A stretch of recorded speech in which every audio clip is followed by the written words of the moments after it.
लेना है यानी पालक।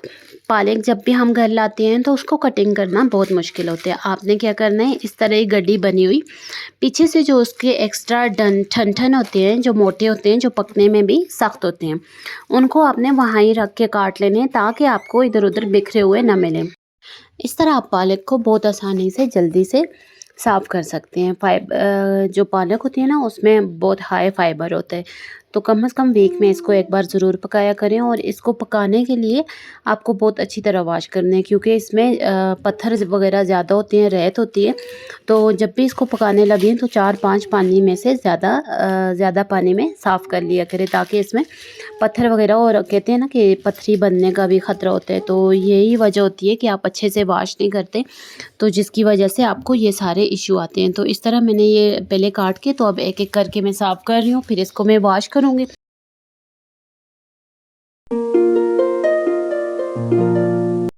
पालक को हमेशा आपने गर्म पानी में ही डालना है। पहले पानी को गर्म कर लें, इतना गर्म कि वो बॉइलिंग पॉइंट पे आ जाए, ठीक है। उसके बाद जो आपकी पालक कटी हुई होती है उसको इसमें डाल दें, ठीक है। इससे क्या होता है, एक तो आपकी पालक सॉफ्ट भी हो जाती है, और दूसरा है, इसके अलावा इसमें जो ज़र्रे होते हैं ना, पहले तो हम पालक को बहुत अच्छे से वॉश करते हैं, तो दूसरा ये गर्म पानी में जब डालते हैं ना, तो इसके नीचे जो इसकी रेत वगैरह होती है ना, तो वो नीचे बैठ जाती है, पालक के पत्तों से हट जाती है। Going to the next point. अच्छा, जब भी आप पालक या कोई भी दाल या चावल कुछ भी बॉईल कर रहे हो ना, अगर उसकी झाग बन के ऊपर आके गिरती है, जैसे कुकर में रखते हैं, तो वो कुकर फटने का ख़तरा होता है।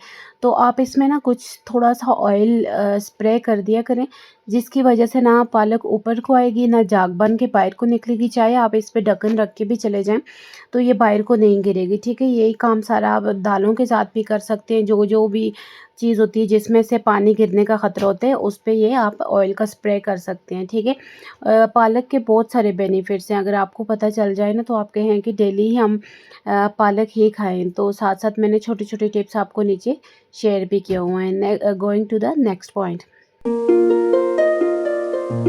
नेक्स्ट पॉइंट ये है कि जब भी पालक को बॉईल करके उतारेंगे ना, तो उसके ऊपर ठंडा पानी ज़रूर डाला करें। इससे एक तो पालक का कलर ख़राब नहीं होता, और उसका यहाँ पे मतलब कुकिंग प्रोसेस बंद हो जाता है, और उससे इसका कलर बिल्कुल भी ख़राब नहीं होता। जब मैं इसको आपको ग्राइंड करके दिखाऊंगी, फिर भी पालक का कलर ख़राब नहीं हुआ। पालक को सिर्फ 2 से 3 मिनट आपने सॉफ्ट करना होता है, पकाना नहीं होता, नहीं तो उसकी जो सारे उसके न्यूट्रिएंट्स वगैरह है ना, वो बॉयल होके निकल जाते हैं।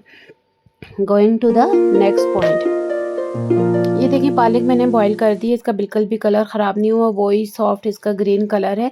तो मैंने इसको बॉईल करके ब्लेंड कर दिया, इसमें एक्स्ट्रा पानी नहीं डालना, ठीक है। Thanks you for watching. Like, subscribe and share my YouTube channel.